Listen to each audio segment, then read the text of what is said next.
Le prince Charles prendrait-il peu à peu ses fonctions de roi?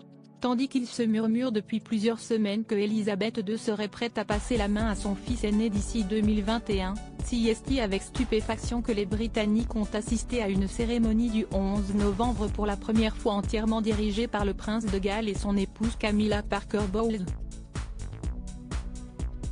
Le couple royal a ainsi déposé une couronne de fleurs sur la tombe du soldat inconnu qui repose depuis maintenant 100 ans à l'abbaye de Westminster à Londres, avant d'observer quelques minutes de silence.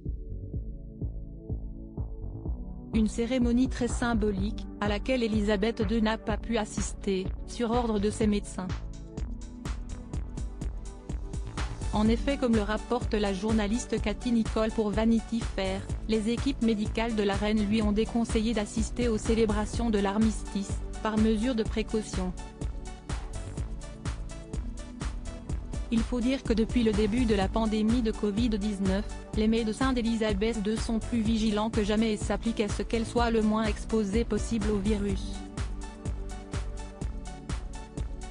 Ainsi, si estime qu'elle est apparue lors du Remembrance Sunday, le dimanche du souvenir, le 7 novembre dernier, et à 1 mètre de distance de toutes les personnes qui l'entouraient, avant de rejoindre son château de Windsor pour se confiner avec le prince Philippe.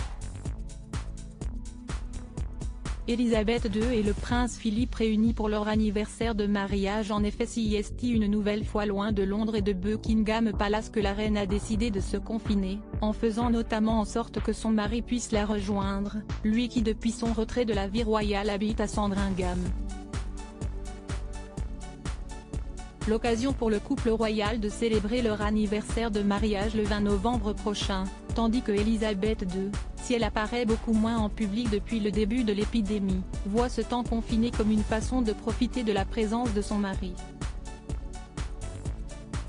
Tous ceux qui l'ont vue récemment disent que la reine semble mener une nouvelle vie car elle a adoré la chance de passer du bon temps avec Philippe, racontait un proche de la souveraine, ajoutant que c'est la première fois depuis des années que la reine peut passer du temps de qualité avec son mari. Un mal pour un bien.